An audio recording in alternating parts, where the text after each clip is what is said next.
Hey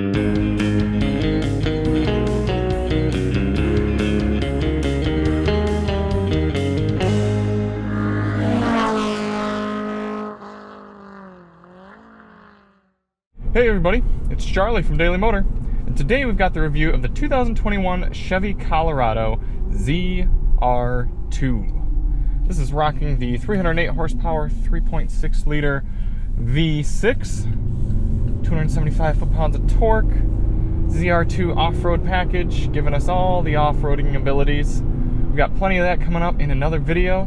Check the link in the description if you want to see some dedicated off-roading footage. Let's get right into the review of the truck. We're gonna drive around a little bit and then stop, take a look at the outside. I was thinking about how to cover the truck here while I was talking about it, because it's got its pros and it's got its cons. But at the end of the day, I figured people just buy trucks because they like it. Whether they like the looks, they like the brand, they like the capabilities. So if you're considering a Colorado, especially a ZR2, or you're shopping in the mid-size truck marketplace, you just want to know about the truck. Well, I've spent about 1,000 miles in it, plenty of hours off-road, on-road, towing, naked as it is right now. And it's got some charm. It's got some character. It's not a perfect truck.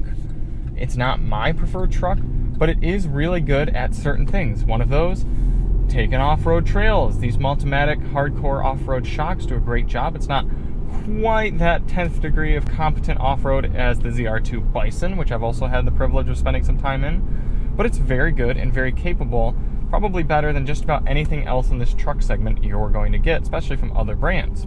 But it's a pretty simple truck formula. You don't even have a proxy key in this $45,000 truck. It's just a standard key, pretty straightforward interior, mostly black. Materials are fine, nice big knobs you can grab, single zone climate control. Had some issues with it just providing good temperature while we were driving it. It'd either be too hot or too cold.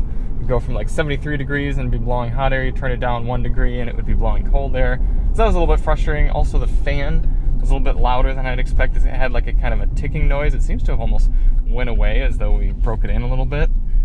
There's nothing super remarkable one way or the other about the interior. It just kind of is. Touchscreen works decently well. It's functional. You got Android Auto, Apple CarPlay support. If you'd like to know more on the audio system in the truck, we've got a dedicated review for the sound system. Check the link in the description. We cover all that pretty thoroughly. So let's shut the truck off here for a sec. Take a little look around the interior. You got this big old shifter. Takes up a good amount of space, but it's easy to use with gloves and just kind of provides that chunky feeling. Let's see, we've got it pretty dirty on our live drive and just playing around, getting all sorts of footage. Very functional big center console, good to use there. Door pockets are a little slim in terms of space, but you've got one down here, one up here, and then one for a small cup holder. You can see Alyssa left some gloves in the door over there, so those fit. Stepping into the back, this is the full cab version, crew cab. These seats have a few extra functions. You can pull them up like that. You got some under seat storage. Pull them back down. You don't have the little seat pocket things that you get in some of the other trucks. But as a 5'10" person, I've got an adequate amount of room here. Okay, leg room, headroom, fine as well. I'm not touching. 2 USB-A ports back here and a 12-volt outlet. Tiny bit of storage, some more storage in the door, and then a center flip down armrest with some hard cup holders.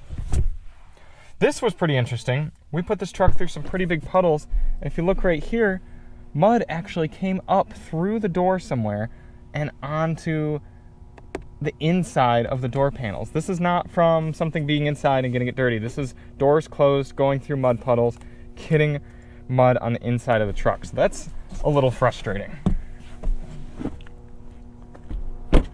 Truck bed, not long enough in my book. You got to have at least a 6-foot bed if you're getting a truck. Just adds to that functionality, but I do appreciate the bed liner in here. We did have 8 tires, actually 9 technically, back here while we were towing, and it did that all plenty fine. It would be nice to see some of GM's side bed steps in here, especially with how tall the truck is. It'd be nice to be able to stick my foot right there and kind of climb up in. But you've got some hooks. Pretty standard fare though, no little storage things. Not really a great amount of bed lighting or anything. See those big Multimatic shocks back there, doing a great job. They're pretty stiff, pretty firm off-road ride, but very capable, and you feel like you can hit things hard and not worry about breaking anything. These sliders, I know they're functional for doing hardcore off-roading, but they're a little troublesome in just everyday use. It'd be nice to have some sort of running board step to get up on in. You can't really use the slider for that. And then when you are getting out, it's very, very easy, and we've all done it multiple times, getting mud and dirt from those sliders on your pants. Take a little look under the hood. As I said, this is the most powerful V6 option for this truck. There's also a base 4-cylinder, which I have not driven, and then a 2.8 liter diesel, which I actually quite like. I know it's not universally loved, but I think it's a spunky little mill, and I like driving that around with just the 6-speed transmission.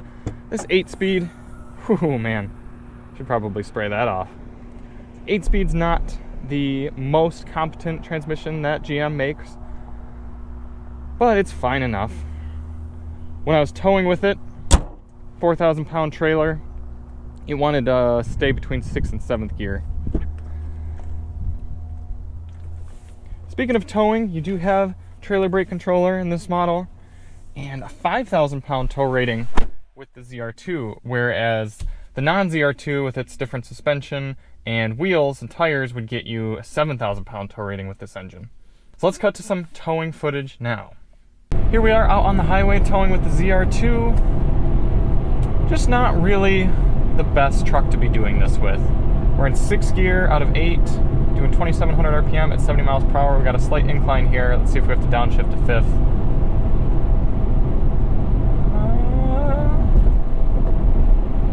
No, looks like we were able to stay in 6th. That's nice. I do have tow mode on, just in drive. Feel over these bumps. There's just a lot of judder being sent through the cabin. This isn't the smoothest trailer we're pulling. Oh, look, there we are. That's 7th or 8th gear. Let's see how long it takes to have to upshift. Oh, there's a downshift to 7th.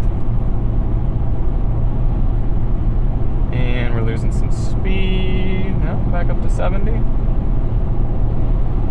Looks like it's going to keep us in 7th for a little while. Cool. Fuel economy, not fantastic. Over 670 miles, which has included some filming and some off-roading, but 11.7 miles to the gallon. We're seeing actually even worse than that on our first highway trip, our first 300 miles of highway. So not fantastic in that regard. That's 2 miles per gallon worse than we saw in the Honda Ridgeline that we towed this exact same setup with. So if I were buying a truck specifically for towing, I would look past the Colorado, at least in ZR2 form. There's a good chance that in a more standard trim, not off-road version, not these tires and the liftedness, it would be better. Fuel economy for this truck is 18 highway, 16 city, 17 combined. That sounds about accurate with this truck. It's really not great. I think some people buying a mid-size truck would be expecting a little bit better fuel economy.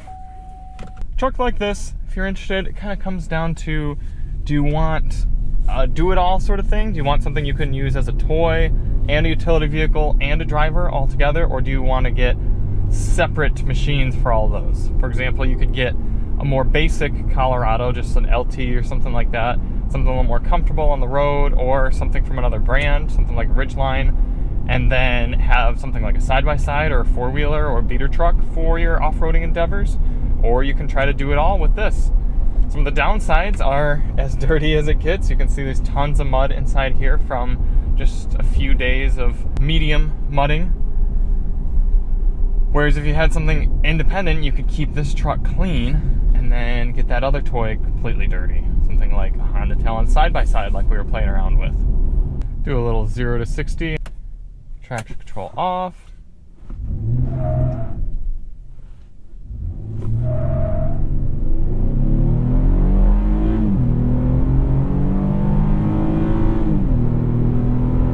So this V6 is pretty stout. It pulls hard.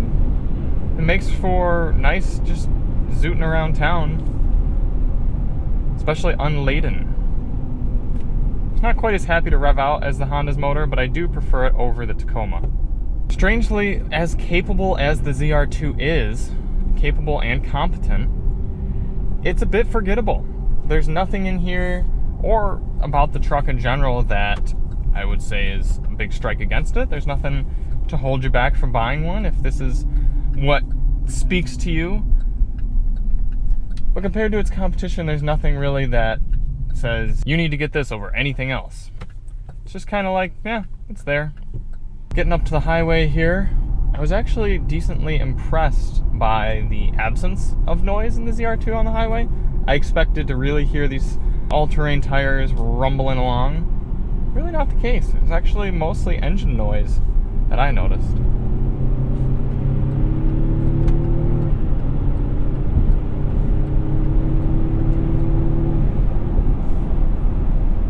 No adaptive cruise, no lane keeping assist, no blind spot monitoring, none of those modern safety features, but you have standard cruise control in it, cruises along. So a remarkably competent and capable truck that, at the end of the day, is kind of forgettable.